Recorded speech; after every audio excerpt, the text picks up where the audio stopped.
बच्चों, चलिए देखते हैं ये प्रश्न। निम्नांकित वक्रों पर उनके सम्मुख अंकित बिंदुओं पर अभिलंब का समीकरण ज्ञात कीजिए।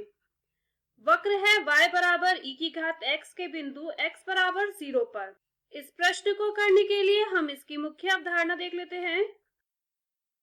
देखिए, आपको पता होगा कि स्पर्श रेखा की प्रवणता बराबर होती है m के, जिसे कि हम dy बटा dx के बराबर लिख सकते हैं।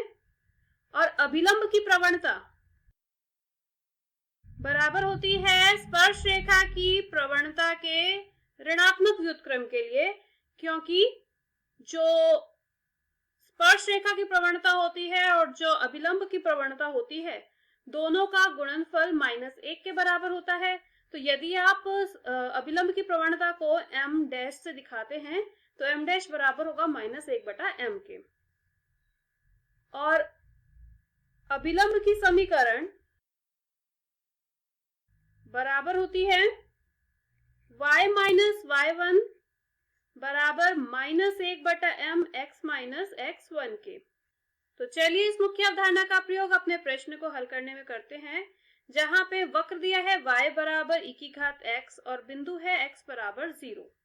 तो यहां से सबसे पहले हम निकालेंगे dy बटा dx का मान, मतलब कि m का मान बराबर आएगा e की घात x का अवकलन होता है e की घात x, और dy बटा dx का मान यदि हम दिए गए बिंदु x बराबर 0 पर ज्ञात करते हैं तो ये होगा e की घात 0 मतलब 1 के बराबर।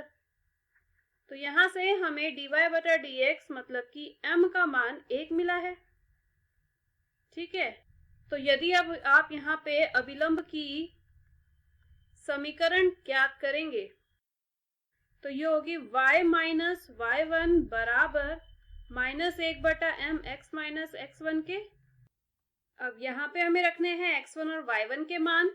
देखिए, आपको समीकरण दी गई थी e की power x equals to y, जहां पे x का मान 0 है तो 0 रखने पर y का मान क्या आएगा? e की घात 0 कितना होता है? 1 होता है। मतलब x1 का मान है 0 और y1 का मान है 1। तो ये मान हम यहाँ पे रखेंगे तो ये आएगा y माइनस 1 बराबर -1 अपॉन m का मान क्या निकाला है अभी? 1 के बराबर। तो यहाँ आएगा 1, x माइनस x1 का मान है 0, तो ये होगा y माइनस 1 बराबर -x। इसको आप क्या लिख सकते हैं? ये हो सकती है समीकरण y प्लस x बराबर 1। ये होगी अभिलंब की समीकरण जो कि हमें ज्ञात करनी थी।